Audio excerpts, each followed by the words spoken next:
السلام عليكم. وصفتنا تاعنا اليوم هي طمينه. اول حاجه ان ريسيبيون نديرو كيله تاع زبده ذايبه، كيله تاع سيله ثاني كاي دافيه، في زوج ندفيوهم نسخنوهم. الطمينه تاعنا تكون حمصتها لها ما قبل ولا وشنو تكون بارده. واش نديرو؟ هاد الزبده والحسيله نخلطوها بالميكسور باش تتجانس كامل هاد المكونات. هنا بعد ما خلطنا الزبده والحسيله نخلطوها مليح باش ما تجيناش هذاك الوجه تاع الزبده من الفوق. نعبرو هنايا عندنا كيله تاع طمينه، نضيف لها شويه حلوه الترك ونخلط المكونات.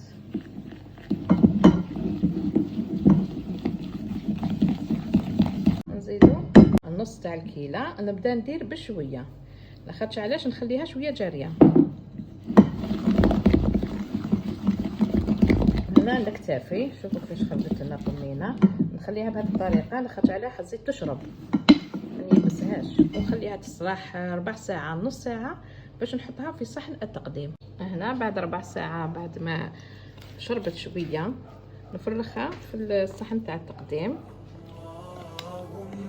ونقوموا بالتزيين تاعها. عندنا حبيبات تاع اللوز نشمخهم في الحسيله.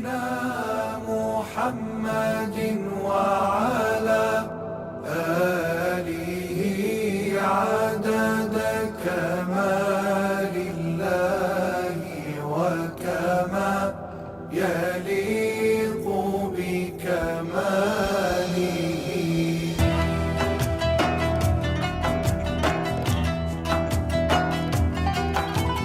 مولاي صل وسلم دائما أبدا على حبيبك خير